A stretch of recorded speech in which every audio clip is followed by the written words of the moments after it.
गीता में अर्जुन को प्रकृति से उत्पन्न सत्वगुण, रजोगुण तथा तमोगुण से उत्पन्न होने वाले जीव का वर्णन किया है। कृपया ध्यानपूर्वक सुनें। श्री कृष्ण भगवान बोले, हे अर्जुन, ज्ञानों में भी अति उत्तम परम ज्ञान को मैं फिर भी तेरे लिए कहूँगा कि जिसको जानकर सब मुनिजन इस संसार से मुक्त होकर परम सिद्धि को प्राप्त हो गए हैं। हे अर्जुन, इस ज्ञान को आश्रय करके अर्थात धारण करके मेरे स्वरूप को प्राप्त हुए पुरुष सृष्टि के आदि में पुनः उत्पन्न नहीं होते हैं और प्रलय काल में भी व्याकुल नहीं होते, क्योंकि उनकी दृष्टि में मुझ वासुदेव से भिन्न कोई वस्तु है ही नहीं। हे अर्जुन, मेरी महत ब्रह्म रूप प्रकृति अर्थात त्रिगुणमयी माया संपूर्ण भूतों की योनि है, अर्थात गर्भाधान का स्थान है, और मैं उस योनि में चेतन रूप बीज को स्थापन करता हूँ। उस जड़ चेतन के संयोग से सब भूतों की उत्पत्ति होती है। हे अर्जुन, नाना प्रकार की सब योनियों में जितनी मूर्तियाँ अर्थात शरीर उत्पन्न होते हैं, उन सब की त्रिगुणमयी माया तो गर्भ को धारण करने वाली माता है और मैं बीज को स्थापन करने वाला पिता हूँ। हे अर्जुन, सत्वगुण, रजोगुण और तमोगुण ऐसे यह प्रकृति से उत्पन्न हुए तीनों गुण इस अविनाशी जीवात्मा को शरीर में बांधते हैं। हे निष्पाप, उन तीनों गुणों में प्रकाश करने वाला निर्विकार सत्वगुण तो निर्मल होने के कारण सुख की आसक्ति से और ज्ञान की आसक्ति से अर्थात ज्ञान के अभिमान से बांधता है। हे अर्जुन, राग रूप रजोगुण को कामना और आसक्ति से उत्पन्न हुआ जान, वह इस जीवात्मा को कर्मों की और उनके फल की आसक्ति से बांधता है। और हे अर्जुन, सर्वदेहाभिमानियों के मोहने वाले तमोगुण को अज्ञान से उत्पन्न हुआ जान, वह इस जीवात्मा को प्रमाद, आलस्य और निद्रा के द्वारा बांधता है। क्योंकि हे अर्जुन, सत्वगुण सुख में लगाता है और रजोगुण कर्म में लगाता है तथा तमोगुण तो ज्ञान को आच्छादन करके अर्थात ढक के प्रमाद में भी लगाता है।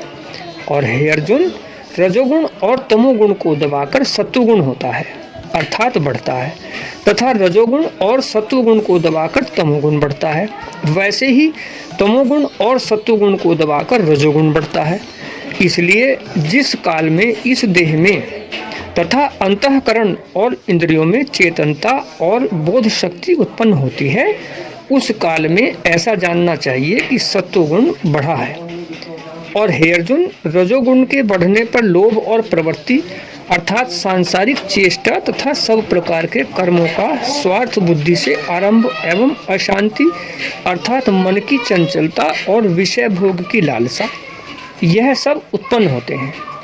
तथा हे अर्जुन, तमोगुण के बढ़ने पर अंतःकरण और इंद्रियों में अप्रकाश एवं कर्तव्य कर्मों में अप्रवृत्ति और प्रमाद अर्थात व्यर्थ चेष्टा और निद्रादि और अंतःकरण की मोहिनी वृत्तियाँ, यह सभी उत्पन्न होते हैं। हे अर्जुन, जब यह जीवात्मा सत्वगुण की वृद्धि में मृत्यु को प्राप्त होता है, तब तो उत्तम कर्म करने वालों के मल रहित अर्थात दिव्य स्वर्गवादी लोकों को प्राप्त होता है। रजोगुण के बढ़ने पर अर्थात जिस काल में रजोगुण बढ़ता है, उस काल में मृत्यु को प्राप्त होकर कर्मों की आसक्ति वाले मनुष्यों में उत्पन्न होता है तथा तमोगुण के बढ़ने पर मरा हुआ पुरुष, कीट, पशु आदि मूढ़ योनियों में उत्पन्न होता है। क्योंकि सात्विक कर्म का तो सात्विक अर्थात सुख, ज्ञान और वैराग्य आदि निर्मल फल कहा है, और राजस कर्म का फल दुख एवं तामस कर्म का फल अज्ञान कहा है। सत्वगुण से ज्ञान उत्पन्न होता है और रजोगुण से निस्संदेह लोभ उत्पन्न होता है तथा तमोगुण से प्रमाद और मोह उत्पन्न होते हैं और अज्ञान भी होता है। इसलिए सत्वगुण में स्थित हुए पुरुष स्वर्ग आदि उच्च लोकों को जाते हैं और रजोगुण में स्थित राजस पुरुष मध्यम में अर्थात मनुष्य लोक में ही रहते हैं। एवं तमोगुण के कार्य रूप निद्रा, प्रमाद और आलस्यादि में स्थित हुए तामस पुरुष अधोगति को अर्थात कीट, पशु आदि नीच योनि को प्राप्त होते हैं। ऐसा ज्ञान भगवान श्री कृष्ण ने गीता में अर्जुन को दिया है। ओम श्री कृष्णाय नमः। ओम श्री कृष्णाय नमः। ओम श्री परमात्मने नमः। बोलो श्री कृष्णचंद्र भगवान की जय। उम्मीद करते हैं कि अभी जो आपने प्रवचन सुना वो आपको बहुत ही प्रसन्न किया होगा उसने, और बहुत ही अच्छा लगा होगा। तो प्यारे मित्रों, अगर आपको गुरु जी के मुखारविंद से सुना हुआ ये प्रवचन अच्छा लगा और आपने इससे कुछ जीवन में सीखा है, तो हमें अपना अनुभव और अपना जो भी आपने कुछ सीखा है वो हमें कमेंट सेक्शन के माध्यम से साझा जरूर करें। हम आपकी प्रतिक्रिया का इंतजार करेंगे। राधे राधे।